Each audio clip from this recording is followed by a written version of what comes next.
Hello दोस्तों, स्वागत है आपका अपने यूट्यूब चैनल नौकरी वाला में। तो आज की जो वैकेंसी आ रखी है वो आ रखी यहाँ पे Indian rare earth limited IREL की तरफ से बम्पर भर्ती का बिल्कुल फ्रेशर कैंडिडेट के लिए यह ऑफिशियली नोटिफिकेशन आपको देखने को मिलेगा। बिल्कुल यहाँ पे फ्रेशर एलिजिबल हैं और आपको बिल्कुल टेंशन नहीं लेनी। अगर आप में से किसी भी बच्चे ने ITI कर रखा है अप्लाई कर सकते हैं। लगभग सारे ट्रेड एलिजिबल रहेंगे। अगर आपने 3 साल का डिप्लोमा कर रखा है आप अप्लाई कर सकते हैं। लगभग सारी ब्रांच एलिजिबल रहेगी। और अगर आपने यहाँ पे BTech कर रखा है तो आप अप्लाई कर सकते हैं। लगभग सारी ब्रांच आपको देखने को मिल जाती है। और ये वैकेंसी ऑल ओवर इंडिया के कैंडिडेट के लिए निकाली गई है।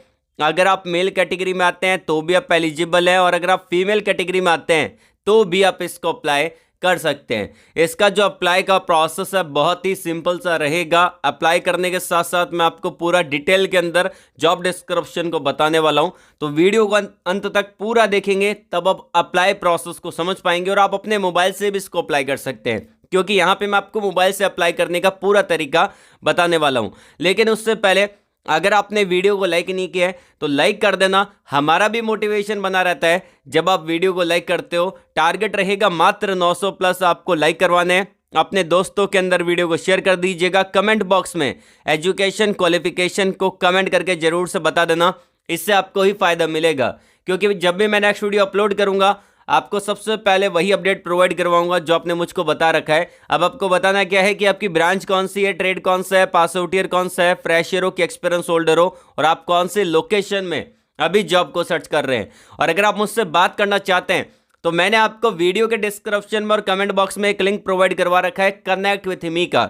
सिंपली आपको उस पर क्लिक करना है, आपके सामने टैब ओपन हो जाएगा। और आप जो भी प्लेटफॉर्म यूज करते हैं, LinkedIn, Instagram, Telegram, Facebook, WhatsApp, उस आइकन पे क्लिक करके आप हमसे ज्वाइन हो सकते हैं और बात कर सकते हैं। एंड यहाँ पे मैंने आपको टॉप पे दे रखा है सेलेक्टेड स्टूडेंट के लिस्ट को। तो ये उन स्टूडेंट की लिस्ट है जो कि आज टॉप MNC कंपनी में काम करते हैं हमारे चैनल के थ्रू। तो इसी बात पे यार चैनल को सब्सक्राइब कर लेना, बेल आइकन को जरूर से प्रेस कर लीजिएगा, ताकि जब भी मैं नेक्स्ट वीडियो अपलोड करूंगा आपके पास सबसे पहले नोटिफिकेशन आएगा और आप उसको डायरेक्टली अप्लाई कर पाओगे। तो चलिए वीडियो को शुरू करते हैं। यहाँ पे मैंने डायरेक्टली ऑफिशियली नोटिफिकेशन को डाउनलोड कर लिया है, जैसा कि आप अभी स्क्रीन पे देख पा रहे हैं।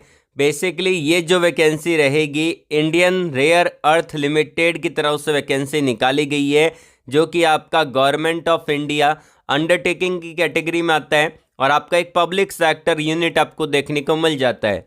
साथ ही साथ यहाँ पे फ्रेशर कैंडिडेट एलिजिबल है, तो आप में से किसी भी बच्चे को टेंशन नहीं लेनी। ऑल ओवर इंडिया के कैंडिडेट अप्लाई कर सकते हैं। मेल फीमेल दोनों टाइप के कैंडिडेट यहाँ पे एलिजिबल रहेंगे।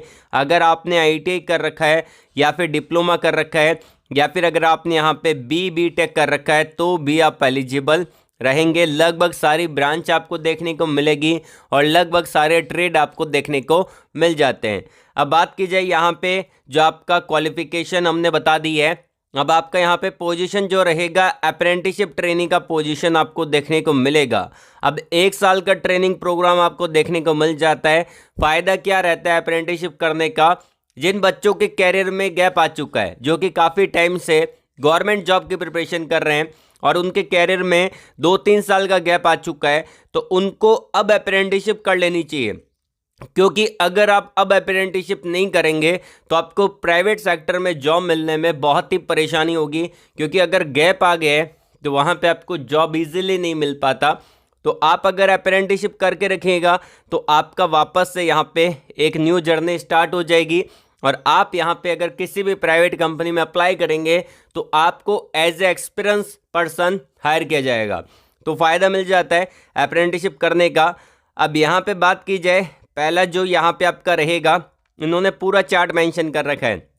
यहाँ पे आपका सीरियल नंबर है, यहाँ पे आपका डेजिग्नेटेड आपका ब्रांच है, क्वालिफिकेशन है, ट्रेनिंग का पीरियड है, नंबर ऑफ वैकेंसी है। तो यहाँ पे आपका ITI वालों के लिए है, ये आपका BTech वालों के लिए है। और अगर आप थोड़ा स्क्रॉल डाउन करेंगे तो यहाँ पे आपका डिप्लोमा वालों के लिए है। बाकी यहाँ पे BA BCom BSc वालों के लिए है और वोकेशनल ट्रेनिंग प्रोग्राम वालों के लिए भी वैकेंसी निकाली है। अगर आपने ITI कर रखा है फिटर से, इलेक्ट्रीशियन से, MRAC से, इंस्ट्रूमेंटेशन से, इलेक्ट्रॉनिक्स से, डीजल मैकेनिक से, प्लम्बर से, वेल्डर से, मशीनिस्ट से, कारपेंटर से, ड्राफ्टमैन सिविल से, सर्वेयर से या फिर AAO से, तो आप इसको अप्लाई कर सकते हैं। यहाँ पे पूरा मेंशन कर रखा है, अगर आपने BSc कर रखा है तो भी आप एलिजिबल हैं। और ये आपका ट्रेनिंग प्रोग्राम रहेगा, बहुत सारों में तो 1 साल का रहेगा और कुछ में यहाँ पे 1.5 साल का ट्रेनिंग प्रोग्राम देखने को मिलेगा। नंबर ऑफ वैकेंसी यहाँ पे मेंशन किया गया है। उसके अलावा अगर आपने BTech कर रखा है मैकेनिकल ब्रांच से अप्लाई कर सकते हैं, BTech कर रखा है इलेक्ट्रिकल ब्रांच से अप्लाई कर सकते हैं, BTech कर रखा है सिविल ब्रांच से अप्लाई कर सकते हैं, कंप्यूटर साइंस से BTech कर रखा है अप्लाई कर सकते हैं। बहुत सारी डिमांड भी आती रहती है कि सर कंप्यूटर साइंस वालों के लिए वैकेंसी लेके आइए, तो इसमें कंप्यूटर साइंस वाले भी एलिजिबल हैं। उसके अलावा अगर आपने यहाँ पे डिप्लोमा कर रखा है मैकेनिकल से, इलेक्ट्रिकल से, सिविल से, इंस्ट्रूमेंटेशन से, फायर एंड सेफ्टी से, आप इसको अप्लाई कर सकते हैं। 1 साल का ट्रेनिंग प्रोग्राम रहेगा। नंबर ऑफ वैकेंसी यहाँ पे मेंशन कर दी है। उसके अलावा यहाँ पे आपके एग्जीक्यूटिव के पद रहेंगे। BCom कर रखा है, BA कर रखा है, BBA कर रखा है, BSc कर रखा है या फिर आपने BSc जियोलॉजी में कर रखा है, अप्लाई कर सकते हैं। 1 साल का ट्रेनिंग प्रोग्राम रहेगा। वोकेशनल ट्रेनिंग कर रखी है तो भी आप यहाँ पे एलिजिबल है, इसको अप्लाई कर सकते हैं। उसके अलावा अगर बात की जाए रिजर्वेशन कोटा यहाँ पे फिक्स कर दिया गया है। जिन्होंने पहले कभी अप्रेंटिसशिप कर रखा है वो इसको अप्लाई नहीं कर सकते, बिल्कुल फ्रेशर कैंडिडेट यहाँ पे एलिजिबल रहेंगे। साथ ही साथ यहाँ पे जो आपका सिलेक्शन रहेगा वो आपका क्वालिफिकेशन के अकॉर्डिंग सिलेक्शन मिलेगा।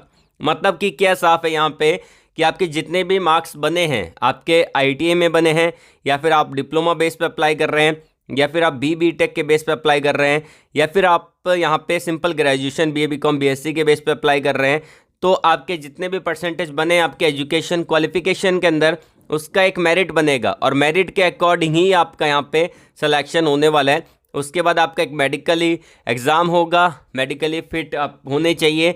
उसके बाद आपको यहाँ पे ज्वाइनिंग मिल जाएगी, जो कि मेंशन किया गया है। कौन कौन से डॉक्यूमेंट यहाँ पे अपलोड करने हैं और कौन कौन से डॉक्यूमेंट यहाँ पे रिक्वायर्ड है, ये सब कुछ यहाँ पे इन्होंने मेंशन कर रखा है। तो अगर आप इसको एक बार पढ़ेंगे, अच्छे से यहाँ पे समझेंगे, तो आपको समझ में आ जाएगा। अप्लाई करने के लिए क्या करना पड़ेगा, जो कैंडिडेट ITA किए हुए हैं उनको यहाँ पे apprenticeshipindia.org पे जाके यहाँ पे रजिस्ट्रेशन करना पड़ेगा MHRD NETS पोर्टल के थ्रू। और जो वोकेशनल ट्रेनिंग कर रहे हैं उनको यहाँ पे आपका रजिस्ट्रेशन करना है। और जो कैंडिडेट डिप्लोमा या फिर BTech या फिर BSc कर रखा है वो आपका यहाँ पे nets.education.gov.in पे जाके रजिस्ट्रेशन करना पड़ेगा, उसी के थ्रू आपका यहाँ पे अप्लाई होगा। एंड यहाँ पे आपको एक इस्टेब्लिशमेंट का सेक्शन मिलेगा जो कि आपको सर्च करना है, जैसे कि इस्टेब्लिशमेंट रजिस्ट्रेशन नंबर दे रखे हैं, तो वहाँ पे आप अगर ये नंबर सर्च करेंगे, जैसे कि आप लॉगिन हो जाएंगे MHRD NETS पोर्टल पे या फिर आप यहाँ पे apprenticeshipindia.org पे, तो वहाँ पे लॉगिन करने के बाद आपको इस्टेब्लिशमेंट नंबर मिलेगा। ये इस्टेब्लिशमेंट नंबर जो दे रखा है यहाँ पे साइड में, इस नंबर को सर्च करना है तो आपको अप्लाई का बटन भी मिल जाएगा। BSc के लिए अलग मिलेगा, डिप्लोमा के लिए अलग मिलेगा, ITA के लिए अलग मिलेगा और BTech वालों के लिए अलग मिलेगा। तो सामने जो अप्लाई का बटन है उस पर क्लिक करके आप अप्लाई कर दीजिएगा। और अगर आप बोलेंगे कि आपके लिए अप्लाई वीडियो बनाना है तो मैं आप लोगों के लिए अलग से इसका अप्लाई वीडियो भी बना दूंगा। ये सारे डॉक्यूमेंट यहाँ पे रिक्वायर्ड है जो कि यहाँ पे इन्होंने मेंशन कर रखे हैं, तो आप इसको अच्छे से देख लीजिएगा। एंड यहाँ पे आपका रजिस्ट्रेशन होने के बाद आपको यहाँ पे ऑफलाइन भी भेजना पड़ेगा, जो कि यहाँ पे एड्रेस दे रखा है, इस एड्रेस पे भेज देना है। और ये सारे डॉक्यूमेंट जो ऊपर बोले वो आपको लगा देना है। पहुंच जाना चाहिए 18 मार्च 2024 तक। आपका जो ये एप्लीकेशन फॉर्म है वो यहाँ तक पहुंच जाना चाहिए। बाकी आपका वेरिफिकेशन ऑफ डॉक्यूमेंट के बारे में डिटेल से इन्होंने मेंशन कर रखा है। अब क्या क्या डॉक्यूमेंट भेजने हैं वो भी यहाँ पे इन्होंने दे रखे हैं। तो अगर इससे रिलेटेड आपको कोई डाउट रहता है, कोई क्वेरी है, कोई सवाल है, कुछ पूछना है, तो आप नीचे कमेंट बॉक्स में कमेंट करके मुझसे पूछ सकते हैं।